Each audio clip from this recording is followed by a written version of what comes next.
Hello, Snugglebugs. Welcome to today's Hearthstone video. We're going to at you with the patch notes for 26.0.4, which comes out, should be, I believe, today. Depending on when you're seeing this, could already be live. So a lot to go over. So we're going to try to go over these, I guess, as quickly as possible. So as it says here, we have a dev comment. Overall, they're pretty happy with how diverse the meta appears to be, but there's a few outliers that they wish to rein back in this patch, and then maybe try to buff up some things.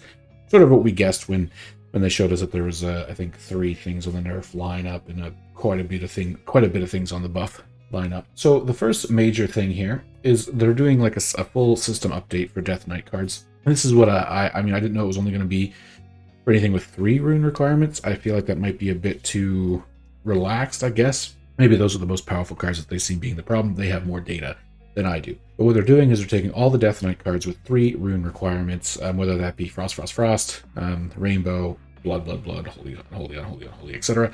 And they're moving those from the Discover pool to stop allowing Frost decks from discovering a bunch of Lifesteal Blood cards. Basically, the Blood cards from, I think, discovering like 4 of those, the Windworm's Fury, to give them the over-the-top damage. So I don't know if it's going to be quite enough. But of course, they don't want to like completely destroy some of these classes either, so I think it's a nice way for them to try and see what they're able to do. Again, there's quite a few card updates, so we're going to kind of go over these probably relatively quickly, unless I think that from my experience and things are going to have a big impact on the meta. So first off here, we have the Rowdy Fan, who's going from a 4 attack buff to a 3 attack buff. I do see this played decently often. It's a good aggro card. Slows it down a little bit. Not like a huge change, but just enough that, you know, maybe potentially lets you live 1 extra turn if that minion hits you 2 or 3 times versus once. So pretty good change, not too extreme, but pretty decent. Then we have the Overseer Frigidara, excuse me, and they're just lowering its attack, which, I mean, makes sense. It already, like, I would personally would have liked to see a little bit lower of the health pool as well, but they don't want to impact the comment, in my opinion. Just because, or not, sorry, not the comment, the effect, in my opinion, because that's kind of the purpose of the card and would make it unplayable. But at least this way now you're also not getting a beefy body on top of the draw 2 and damage the board. Now for Wild, I will admit, not a big Wild fan, but even from what I've seen on YouTube, and Zeddy has talked about this quite a bit over on Twitter, the Twig of the World tree has basically made it so Wild is unplayable because everybody was just playing it. They'd get it out, destroy it. They'd have, you know, their 10 mana, I think sometimes up to 20 mana, super early, like by turn 3, 4, 5, because of the other ramp options in Wild, and then of course just dominate you completely, sometimes even OTK you, I believe. So this is a great change. Changing the Death Rattle to be refreshing your mana crystals mean you already have to have a bunch for it to actually be good. So now we're getting into the buff spots here, and I guess you'll see a little bit, but first we have Rockmaster Voon. So they're touching quite a bit of cards in the Warrior, both for the Rifts and the Menagerie packages. So for Rockmaster Voon, it's going from 4 to 3. Personally, I also would have liked it honestly to be a 3/4, but that's okay. Probably just the flavor of the card being offensive. Here we have the first Rift to get a change. So they're changing it from 2 mana to 1, which honestly 1 mana, 2 attack, 2 armor. Even without the Finale, now that's just a pretty good card, in my opinion. So that's a good change. And then, of course, if you do have Finale, play your last Rift, etc. It's good. Bridge Rift also is going from 6 mana down to 5. Again, for some reason at 6 mana, this just looked like a terrible card, but for 5 mana, 2 minions with those stat lines, pretty decent, especially because when it's taunt, one has rush. And again, now it feels as though before the cards, I hate to say it, but the cards all sucked without getting the Finale. And since the other rifts weren't very good, it didn't seem worth it. But now that the cards themselves are going to be worth it, I think, to play in certain decks, the Finale will then add to that as well. And in the Menagerie build, they also upped the original baseline stats of the Power Slider from a 1/2 to a 2/3. The rest of its effects stayed the same. Good change. Again, I think the Menagerie Warrior just needs something. Like, it always felt like it had good plays, but it was just lacking. So that 1 extra stat buff means that you might only have to have played 1 minion before this to at least make it not a bad turn 3 play. They've buffed Shield Block, just moving it from 3 down to 2, again, just to give Warriors some more viability. Frightened Flunky, just giving it 1 health stat buff, so that way it's a little bit more tanky as well. Again, not major changes, but with every change being made to Warrior will add up. Now this card, personally, I don't think I've ever seen play, so it'll be interesting to see if this helps. But it's they're changing it so it doesn't only revive 2 times. They're just making it so it revives forever and will stay dormant. So we'll wait and see, I guess, if that's enough with fire spells. Personally, it would have been nice to me if I don't know if there's that many good fire spells in Warrior, so like for instance maybe changing some of the rifts. Not sure how thematically that would have made sense, but if they changed some of the rifts to fire spells, that might have made Thor Balor a little bit better. Okay? So they're also making a change to infinitize the maxitude, making it so the spell that you discover costs 1 less. Should make this a bit more viable. Endless value in spells, potentially, if you can always get the finale off, which is pretty nice. I have yet to try this card, so maybe this will make me want to give it a go. We also have the Audio Splitter, who is going down just in general in stats. They're removing 1 mana, but also removing 1 health and 1 attack, making this something that you'd want to get down earlier, giving those big spell mages something to copy earlier, like it gives them early game board pressure. And then the Spite / Siren, which we had seen like quite a bit of right after the Sunken City came out, and a tiny bit, I think, in Castle Nathria.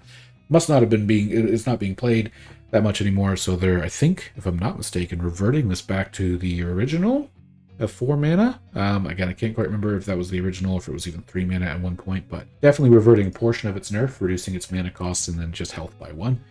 Buffing up the Arcane Artificer, just to give it 3 health over 2, makes it just a better 1-drop. Pretty standard now with a lot of others, so surprised it wasn't something that they had going for them before. And now for some Hunter card changes. The Stranglethorn Heart, which I thought honestly was going to be super powerful at 10 mana, just because they're putting it down to 8. So big beasts, maybe that'll give them something better to do. I guess it allows you to wield in maybe like a hero power on top of playing this card, so and just in case you're getting beat up, you can play it earlier. If you cheated out your big beasts and they died, right, you don't have to wait till 10 mana. Hope Hunter doesn't become too powerful. Personally, last year, I felt Hunter was at the top for quite a long time, at least during the time I was playing, and don't necessarily know how I feel about it going up there again, but we'll see. They also made a change to Halduran, a Brightwing, and they made it so it gives all arcane spells in your hand and deck +1 damage, not just in your deck. So that way, if you had all your best arcane spells, you didn't feel like you're getting the buff to make it worth it. So that to me is a nice simple change. Jazz Base, they're making just a 3-attack durability weapon, again just to make it a bit more viable with 3 mana cost. They're changing Altered Chord to make it so it does 6 damage to a minion instead of 5. Sorry. Which to me, I'm just going to actually back up for a second. To me, makes this definitely quite a bit more viable. Kind of puts it more in line with the Lifesteal card that the Blood Death Knight has. My brain is eluding me there, but because where that did 6 damage and cost 1 less. Now this also, of course, does have the bonus that if you're overloaded, it technically only costs 2 mana. So, there's ups and downs to both, but I think it makes it feel a little bit more in line with that, in tune, if you will. Then we have Flow Rider. They're similar to what they're doing with the Audio Splitter. They're just reducing it down because they probably figured if you're overloaded, a 2-mana card would have been pretty tough to get an early game, so this just lets you get that a little bit faster.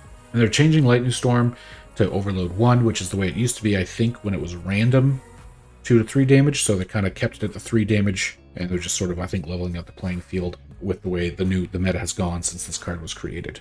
And overall, they've kind of been, they're buffing the Warlock Fatigue package, so I'll kind of go over those real quick.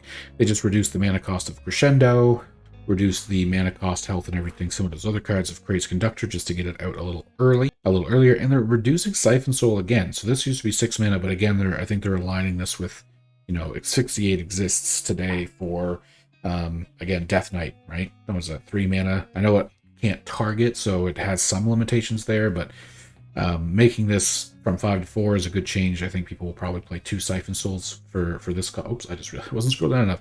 2 Siphon Souls for this cost, so that's a good change. We have Record Scratcher. Again, they're just making it 3 attack to make it feel like a better weapon. MC Blingtron, they're making it not feel like it's purely for its Battlecry effect. At least now it's got a decent stat line as well. Okay. Holy Nova, to me, this is kind of crazy. They switched it back to only being minions again, which they keep seeming to go back and forth with Holy Nova. But what used to be a 5 mana 2 damage to the all enemy minions, or I believe, is now 3 mana, and then still restores health to all friendly characters. So Holy Nova, definitely going to feel strong, I believe, at 3 mana. Nice early game board clear, which had always felt like a weird cost, because it was meant to be early against like a bunch of 1, 2, maybe some 3-drop minions.